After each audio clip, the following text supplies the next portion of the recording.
I'm writing this at 3 a.m. because I can't sleep and I need to tell someone what I discovered before I lose my mind completely. My name is David, I'm 32, and I've been married to my wife Jessica for 8 wonderful years. Until 3 days ago, I thought I knew absolutely everything about her: her favorite coffee order, the way she hums while doing dishes, how she always steals my hoodies when she's cold. I was wrong about everything. My neighbor Greg installed a comprehensive high-definition security camera system last month after his garage was broken into and his vintage motorcycle was stolen. The cameras cover his entire property plus large sections of our quiet suburban street, including the front of my house and our driveway.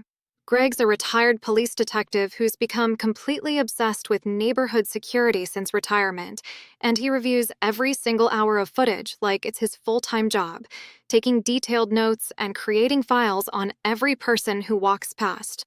3 days ago, Greg knocked on my door with the strangest expression I've ever seen on his weathered face. He was holding a USB drive in his trembling hands and looked like he'd witnessed something that fundamentally challenged his understanding of reality. David, I need to show you something, but I want you to know I've been debating for 3 sleepless days whether to bring this to you. What I'm about to show you, it's going to change everything you think you know about your life. I invited him into my living room, curious but not particularly worried. Greg had always been somewhat dramatic about neighborhood drama: stolen Amazon packages, suspicious cars parked too long, teenagers cutting through yards. I figured someone had keyed my car, or maybe Jessica had accidentally backed into his mailbox. He plugged the USB into my laptop with shaking fingers and opened a video file dated from last Tuesday, 2:47 a.m. The timestamp glowed green in the corner of the crystal clear footage. "Just watch carefully, David. Don't say anything until it's over," he said quietly, his voice tight with tension. The footage showed my front yard in incredibly detailed night vision. At first, nothing seemed unusual, just our empty driveway, Jessica's Honda Civic parked in its usual spot, the porch light casting familiar shadows. Then I saw a figure walking up my driveway with purposeful, measured steps. It was Jessica, wearing the blue silk pajamas she'd worn to bed that night. But she wasn't sleepwalking to get the mail or check on something in her car like I initially thought. She was carrying a large black garbage bag that appeared to be quite heavy, dragging slightly on the concrete as she walked toward her car with mechanical, almost robotic movements. "Keep watching, David. It gets much worse," Greg whispered, his knuckles white as he gripped the edge of my coffee table. Jessica opened her trunk with practiced efficiency, struggled briefly to lift the seemingly heavy bag inside, then drove away into the darkness. The timestamp showed she was gone for exactly 47 minutes. When she returned, the mysterious bag was gone, but she was now carrying what clearly looked like professional cleaning supplies: multiple bottles of bleach, industrial paper towels, heavy-duty rubber gloves, and what appeared to be plastic tarps. I stared at the screen in complete bewilderment, my mind struggling to process what I was seeing. "Greg, I don't understand what you're showing me." Jessica was in bed all night Tuesday. I would have absolutely noticed if she left. We sleep in the same bed, and I'm a light sleeper. I wake up when she rolls over.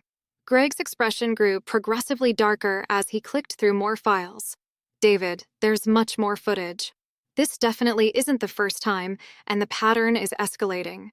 He methodically showed me video after video, dating back 3 weeks. Every few nights, Jessica would leave the house between 2 and 4 a.m., always carrying different bags or boxes, always returning with various cleaning supplies and sometimes tools. Sometimes she'd make multiple trips in one night, working with the efficiency of someone who'd done this many times before. "Greg, this is absolutely impossible." Jessica takes prescription Ambien every single night for severe insomnia she's had since college. She's completely unconscious from 10 p.m. until 7 a.m. every day without exception. I've tried waking her during the night before when she had nightmares. She doesn't even stir when I shake her shoulders or call her name loudly. "Then please explain this footage to me," Greg said grimly, pulling up another video from last Friday night. In this even more disturbing footage, Jessica was in our backyard at 3 a.m., methodically digging a deep hole near our garden shed with a professional-grade shovel. She worked steadily for over an hour, buried something carefully wrapped in heavy plastic sheeting, then meticulously replaced the sod to hide any evidence of ground disturbance. Her movements were precise, practiced, like she'd done this before. My blood turned to ice water in my veins. What did she bury back there? I have no idea, but David, there's something else that's going to terrify you. I've been tracking your wife's car movements using traffic cameras I still have access to through my old contacts at the police department. Every single time she leaves at night, she drives to exactly the same location. Greg showed me a detailed map with red dots marking Jessica's nocturnal destinations. Every single dot was clustered at Riverside Cemetery, the old section about 15 minutes from our house where they bury people without families. She's going to the cemetery in the middle of the night, multiple times a week, carrying heavy bags and digging tools. Then she comes home and cleans obsessively with industrial-grade supplies. David, I think your wife might be involved in something very serious. He didn't finish the sentence, but I knew exactly what he was thinking, and it made me feel sick. That night, I pretended to take my usual melatonin supplement, but actually stayed completely awake, watching Jessica with growing dread. At 11 p.m., she took her prescribed Ambien and was snoring peacefully within 20 minutes, exactly like every other night for the past 8 years. I tested her responsiveness, shook her shoulder firmly, called her name loudly, even turned on the bright overhead light and clapped my hands. She didn't move a muscle or show any sign of awareness. But at exactly 2:33 a.m., something impossible and terrifying happened. Jessica's eyes suddenly opened wide, but she remained completely motionless, staring at the ceiling with an expression I'd never seen before. She lay there for several minutes, not blinking, barely breathing. Then she sat up with mechanical, unnatural movements, like she was being controlled by invisible strings. Her eyes were open but completely blank, unfocused, like she was still deeply asleep but somehow functioning. It was the most unsettling thing I'd ever witnessed. She got dressed in dark clothes from the back of her closet, clothes I'd never seen before, grabbed a large backpack that I didn't recognize, and walked out of the house with purpose. I followed her at a safe distance, my heart pounding so hard I thought it might wake the neighbors. Jessica drove directly to Riverside Cemetery without hesitation, navigating the dark streets like she'd made this trip dozens of times. Using my phone's flashlight carefully, I watched from behind a large oak tree as she walked to a specific section I recognized, the area where people who died without family are buried in unmarked graves. She began digging in a spot that looked like it had been disturbed recently. After about an hour of methodical digging, she pulled something substantial out of the ground. In the pale moonlight, I could see it was a small wooden box, old and weathered, with metal corners that glinted. She opened it carefully, removed several items I couldn't identify from this distance, then placed the box back and buried it again with the same careful precision. But here's where this experience became absolutely terrifying beyond anything I could have imagined. As she walked back toward her car, Jessica suddenly stopped dead in her tracks. She turned slowly and looked directly at the oak tree where I was hiding, even though I'd been completely silent and my flashlight was turned off. Somehow, she knew exactly where I was. "I know you're there, David," she said in a voice that didn't sound like her at all. It was deeper, older, with a subtle accent I couldn't place. "We need to talk immediately." I stepped out from behind the tree on trembling legs. Jessica, are you awake? What's happening? She smiled, but it wasn't Jessica's warm, familiar smile. This was something cold and calculating. Jessica is sleeping peacefully. She's been sleeping for 3 weeks now while I work. I am not Jessica. What are you talking about? Who are you? My name is Elena Vasquez. I died in 1987, and I've been waiting in this cemetery for 35 years for someone like Jessica, someone who takes sleeping medication strong enough to separate her consciousness from her body for extended periods. I thought I was having a complete psychological breakdown. This is impossible. You're my wife. You're having some kind of severe breakdown or medical emergency. Your wife is perfectly fine, David. She's resting peacefully in her subconscious while I borrow her body for a few hours each night. She has absolutely no memory of what I do while she sleeps, and she never will unless something goes very wrong. That's completely insane. Possession isn't real. Ghosts aren't real. Elena, or whatever was controlling Jessica, reached into the backpack and pulled out a faded photograph. It showed a woman who looked exactly like Jessica, but the photo was clearly from decades ago based on the clothing style, hairstyle, and the vintage quality of the print. This is me, David. Elena Vasquez, murdered in 1987 by my husband Carlos when I discovered he was systematically embezzling money from his construction company and had killed his business partner. He buried me in an unmarked grave in this very cemetery, and I've been trapped here ever since, unable to find peace. I stared at the photograph in shock, my mind reeling. The woman in the picture was absolutely identical to Jessica, same facial features, same hair texture, same body type, even the same small scar above her left eyebrow. It was like looking at Jessica in vintage 1980s clothing and hairstyle. Why are you telling me this? What do you want from me? Because I desperately need your help to get justice, David. For 35 years, I've been gathering evidence of my murder and the murders of others. Every night, I use Jessica's body to collect pieces of proof that Carlos buried with me and his other victims: documents, photographs, audio recordings, physical evidence. But Carlos is still alive, David. He's 73 years old and living under a new identity just 2 towns over in Millfield. Elena handed me a thick manila envelope that was surprisingly heavy. Inside were legal documents, bank records, photographs, and what appeared to be audio cassette tapes, all clearly showing financial crimes and evidence of murder dating back to the 1980s. Carlos didn't just kill me, David. He systematically murdered at least 3 other people who discovered his crimes over the years. Their bodies are buried in this same cemetery, in unmarked graves just like mine. I've been collecting evidence for all of us, building an airtight case that will finally put him away forever. I was shaking uncontrollably, still trying to process what was happening. Why Jessica? Why did you choose my wife? Because she looks exactly like I did when I was alive. It's easier for me to inhabit a body that resembles my own. Because she takes medication that makes it possible for me to separate her consciousness without causing permanent damage. And because she has a genuinely good heart, her subconscious mind chose to help me even though she's not consciously aware of our arrangement. This is impossible. I don't believe in ghosts or possession or any of this. Elena smiled sadly. 3 weeks ago, Jessica started having vivid dreams about a woman who looked identical to her, asking for help finding something important. She mentioned these dreams to you several times, but you dismissed them as stress from her new job promotion. Those weren't dreams, David.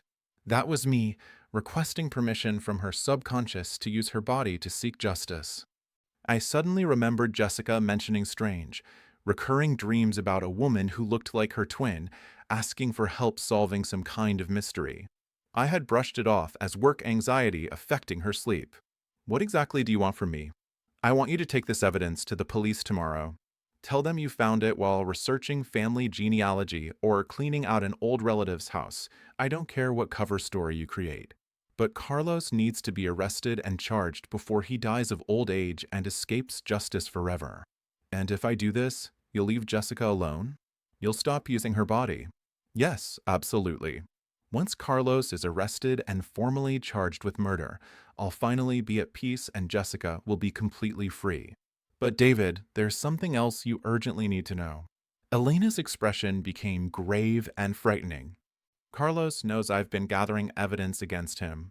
He's been watching your house during the day, following Jessica to work, tracking her movements. I think he's planning to hurt her to stop me from exposing his crimes. She handed me another photograph, this one taken recently with a long-range telephoto lens. It showed Jessica at her office building, completely unaware that a man in the background was clearly surveilling her with professional equipment. That's Carlos. He's been systematically tracking Jessica's daily routine for over a week now. I don't think you have much time before he makes his move to silence her permanently. I looked at the surveillance photograph, then back at Elena in Jessica's body. How do I know you're telling the truth? How do I know this isn't some kind of elaborate delusion or psychological breakdown I'm having? Elena walked to Jessica's car and opened the trunk with practiced movements.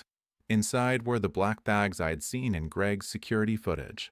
She opened one carefully, revealing dozens of old documents, photographs, pieces of jewelry, and what appeared to be audio cassette recordings. These are physical items that Carlos buried with my body and the bodies of his other victims 35 years ago. Physical evidence that exists in the real world, not in anyone's imagination or dreams. Tomorrow, when Jessica wakes up, ask her about the dirt under her fingernails that she can't explain. Ask her why her muscles are inexplicably sore. Ask her about the vivid dreams she's been having. Elena closed the trunk and walked back to me.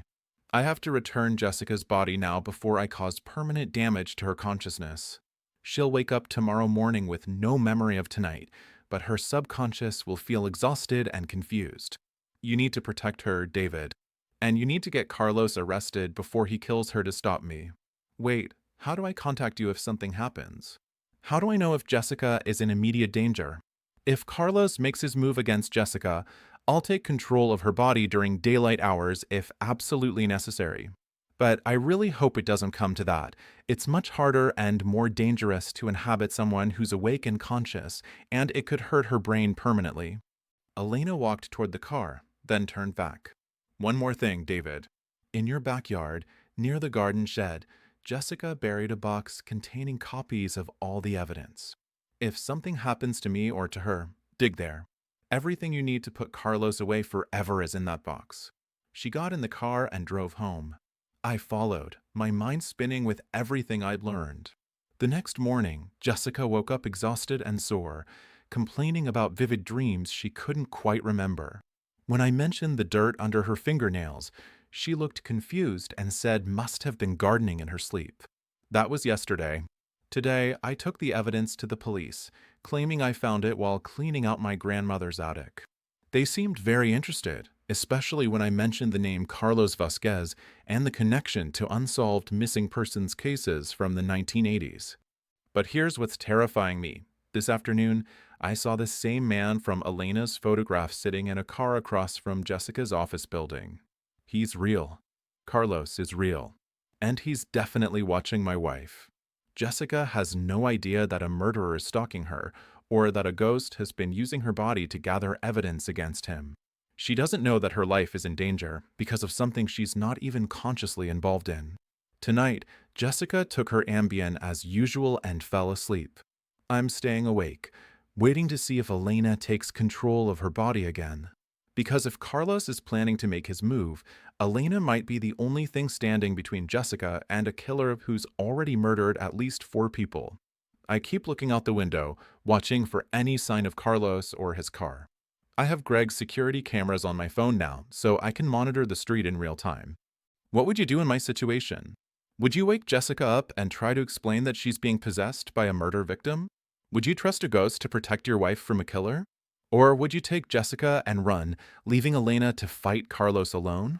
Because I have a terrible feeling that tonight is going to end with either justice finally being served, or with me losing my wife forever.